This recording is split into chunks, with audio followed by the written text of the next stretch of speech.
What is going on, football fans? The NFL is set to kick off for week 2. Well, technically it started last night with the Cleveland Browns beating the Cincinnati Bengals by 5 points, but we're set to kick off for our second NFL Sunday. And I want to do a little bit more broad NFL content on the channel this year. And I thought one cool thing would be to talk about 5 teams that really impressed me in week 1, that shocked, and whether or not I'm buying into them as teams that could really compete for the playoffs this year, or I guess exceed initial expectations for each one of these individual teams. And in the comments below, let me know any ideas that you guys may want to, see me cover in terms of broad NFL content. I was thinking about doing a video where I talked about the 5 most disappointing teams and whether or not you should be panicking after week 1. But yeah, like I said, I'm going to jump into some of the big upsets, and we certainly saw a lot of them. And there were other surprises, by the way. The Ravens surprised me in terms of the way that they beat the Browns 38-6, as well as a few other games. But I kind of wanted to talk about the teams that were upsets and whether or not I think they could compete to potentially make the playoffs. And the first team we're going to talk about was the biggest shocker of the day, at least in my opinion, at least from a vantage point of them winning, and that being the Jacksonville Jaguars. The Jaguars were a team that everybody thought going into the year was going to be a team that was tanking. They got rid of their entire defense. They traded Yannick Ngakoue a week before the year started. They're going in with a second-year quarterback that I feel like everybody's forgetting about, myself included at times. Gardner Minshew. Minshew last year, if you look at the statistics, you could have made a very strong argument, should have been the Rookie of the Year. And just everybody seems to assume, myself included, that Trevor Lawrence is going to be going to the Jaguars. They're going to finish with the first overall pick. Well, Gardner Minshew had a lot to say about that opening week against the Indianapolis Colts. And the Indianapolis Colts were a team that I was buying to at least be a competitive team this year and probably bid to make the playoffs, at least as a wild card, out of the AFC South. They have Phillip Rivers coming in.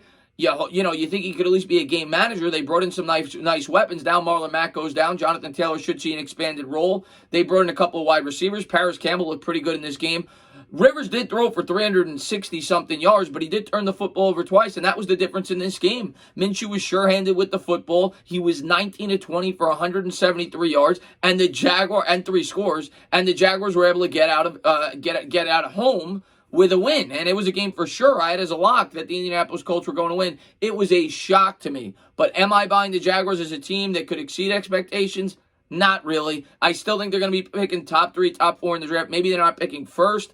I don't view them as a team that can win more than maybe 5 games. I'm still not buying them. I think it was first week jitters by the Colts. I still think the Colts are a decent team. I'm not buying the Jaguars, but maybe they'll exceed my expectations. I had them getting the first pick and winning 2 games maybe. They may win 3 or 4, maybe 5, but I still don't view them as a team that could really compete. I still think they're going to be bidding for a potential quarterback next year, but if Minshew continues to play like that, maybe he'll prove a lot of the doubters wrong, myself included. We'll have to wait and see how the Jaguars perform in week number 2. The next team I wanted to talk about was a pretty big shocker, and that being the Washington football team, the team formerly known as the Skins, with the upset that they pulled off against the Philadelphia Eagles. And for me, it wasn't even them beating the Eagles. It was the method in which they did it. If you looked at my pick videos week 1, I thought that Washington would keep that game close. They were a 6-point dog. I thought they'd lose by like a field goal due to the fact that the Eagles had a banged-up offensive line and the pass rush that the Washington football team presented for the for the Eagles, and who they're going to present for everybody. Of course, Chase Young was the big offseason acquisition along with Ron Rivera. Ron Rivera is a coach that I really respect. I would have been completely on board if the New York Giants decided to hire him. I think he's going to bring a lot of discipline to that football team. Now, are they for real? Are they a team that can compete in the NFC East? Well, week 1 went a long way towards proving that they potentially could be. Dwayne Haskins made plays when he needed to. They created short field position by creating 3 or 4 turnovers. I think Wentz fumbled twice, might have lost 1, and threw 2 interceptions. And of course, they came up with 8 sacks with Chase Young, Ryan Kerrigan, and Montez Sweat leading the way. Young, I believe, had a sack and a half, forced a fumble. Looked incredible. He lived up to the billing. Let's put it that way. Now, granted, you have to take into account that the Eagles' offensive line was decimated, and I think week 2 we're going to get an even better look at this Washington football team's front on the defense. The offense, I still have my doubts. I still don't love their weapons there, but this defense, if it is as that good as advertised week 1, they may compete in the NFC East, at least down to the wire. So I do think they're a lot better than maybe a lot of people initially thought. But we'll know after this week. And with a lot of these teams, you're going to get a better eye after this week. I do think they could win 7 or 8 games with that defense, though, if it continues to play at that level. If Haskins takes a big jump this year, who knows? Maybe you win 9 games. Haskins looked decent. Definitely looked mediocre at best in the first half, but he did come around, play pretty well in that second half, and found a way to win the football game for Washington. And with Ron Rivera, maybe he'll bring that discipline approach, and maybe Haskins will reach his ceiling. He does have a strong arm. We'll see. I still question that offensive line. I still question the weapons outside of Terry McLaurin, but Washington definitely impressed me. And let's put it this way: I got my eye on him. Next team up. We've got we'll talk about the LA Rams. The LA Rams were a team that I picked against the Dallas Cowboys. They were a 3-point underdog at home with Dallas coming there. And Dallas was a team that, they have fireworks. They had CeeDee Lamb. They got a great offense. This LA Rams team, they pounded the rock. They ran the ball 40 times. And when you look at that, that was what was really impressive, but even more so, the fact that they were able to hold Dallas to 17 points. I think it was a team that most of us going into the year thought were going to be one of the better offenses in football, and they still probably will be. I still think they're going to be a very good offense, but they did a great job. They held Dak to 260 yards passing. They held Zeke to under 100 yards. Didn't create any turnovers for the most part, but they got the job done, and the way that they did it, where they were able to control the clock. The question I have for the Rams is their division. I think they're still a solid football team. Now, Goff didn't impress me as much as I would have liked. I don't love that Cowboys secondary. Goff threw a pick. I think he threw 270 yards or so.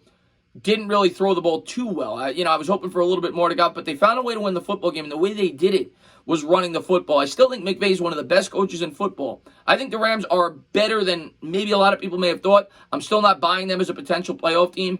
Maybe they get a wild card as the 7th seed. I don't really see them contending in the West. I think the Niners will bounce back. I still think they have a ton of talent. The Seahawks look phenomenal, and the Cardinals, who we're going to get to in this video, looked really good, much better than I thought they would against the San Francisco 49ers. So while the Rams, I think, are a good football team, I think based on circumstances, I think they'll still struggle to do better than a 7th seed. Goff will have to get back to his Super Bowl form for this team to really exceed expectations and potentially win the West.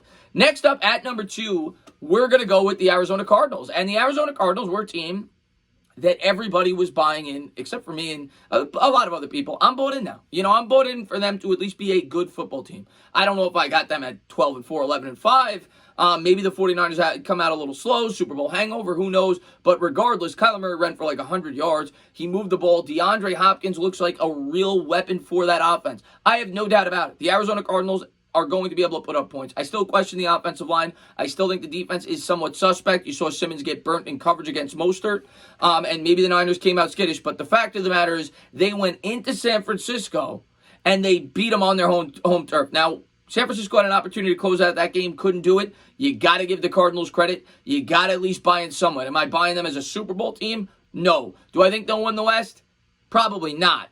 Could they? Yes, I'll give them that much respect, but I still got the Seahawks as and the Niners. I still think the Niners will bounce back as the favorites in that division, but the Cardinals being a clear threat to make the playoffs. So I am buying them as a playoff team, and I think Kyler Murray is going to have a fantastic sophomore season. Hopkins looked phenomenal. He caught for like 150 yards. That is a very interesting dynamic they got there in the Cliff Kingsbury offense. And then finally, the last team I wanted to pull up for you guys and talk about, and a team that really exceeded expectations, and that being the Green Bay Packers.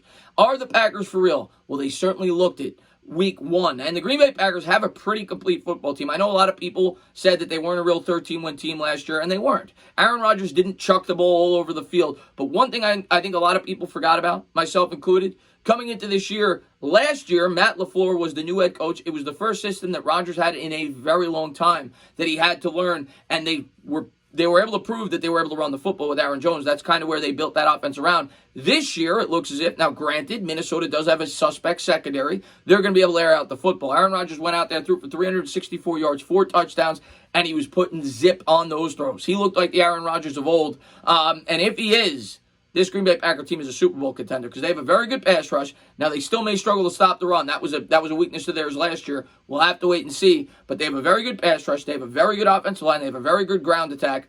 Outside of Adams, they don't have a lot of great weapons, but Aaron Rodgers is a weapon in himself, and he makes plays, and he did it week 1 against the Minnesota Vikings, and he looked too good. And in my opinion, when you factor in that they play in the NFC North, I think they're going to be able to beat up on a lot of teams in that division.